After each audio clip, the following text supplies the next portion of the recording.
44 policiers de la région sud de la police nationale ont suivi une formation sur la santé mentale et le bien-être psychosocial. C'était dans le cadre du projet de renforcement de la paix durable à travers l'amélioration du bien-être psychosocial dans les communautés et en milieu policier. Ces policiers, appelés aussi des pères éducateurs, témoignent des changements observés après la formation. Le premier traumatisme date de 88. Ma famille a été tuée en 88 à Marangara. J'ai grandi avec ce traumatisme et mon rêve était d'intégrer l'armée pour se venger. Mais avec cette formation, j'ai retrouvé la paix intérieure et je suis prête à pardonner à ces gens qui ont tué ma famille. Le second traumatisme est du 23 mars 2012. Ma femme a donné naissance à un mort-né.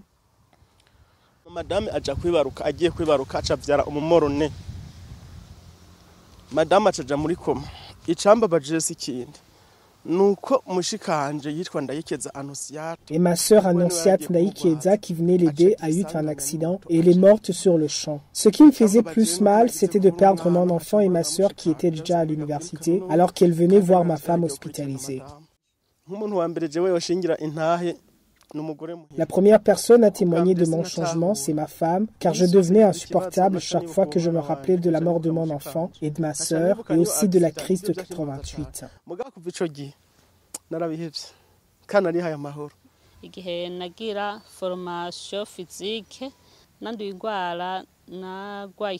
J'ai eu une tumeur sur le pancréas lorsqu'on était encore dans la formation physique. On m'a fait 2 opérations successives. Je croyais que j'allais mourir en laissant derrière un bébé.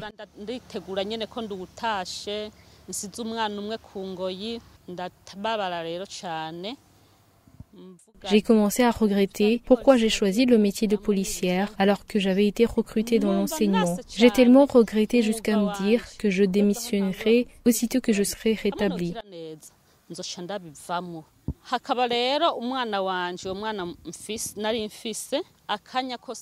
y avait mon enfant qui aimait jouer avec mes bottines. Il disait chaque fois que lui aussi serait un policier. Je le frappais sérieusement car je ne voulais pas l'entendre dire cela.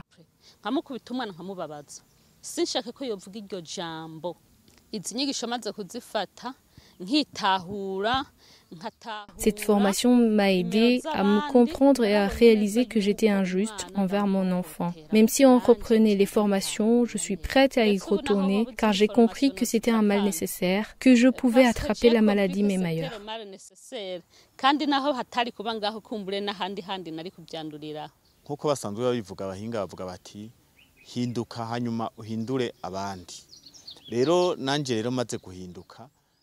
Comme le dicton le dit, le changement commence par soi-même. Après avoir changé, j'ai vu l'importance de transformer la vie des autres. J'ai organisé plusieurs séances de sensibilisation, surtout chez les policiers, pendant les causeries morales dans lesquelles nous leur rappelons l'éthique du travail. J'en profite pour prendre 30 minutes pour leur faire un petit briefing sur les notions apprises et comment se comporter en cas de stress ou de traumatisme.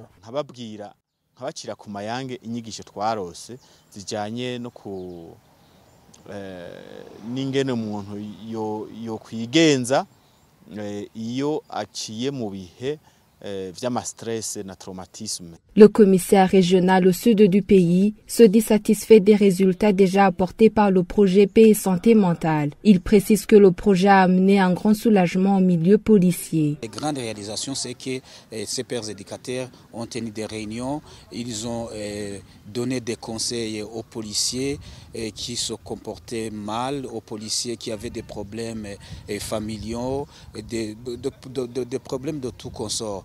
C'est-à-dire que les pères éducateurs ont essayé de ramener la raison aux certains policiers qui avaient des problèmes de ce genre. Nous, policiers, nous sommes appelés à aider, à assurer la sécurité.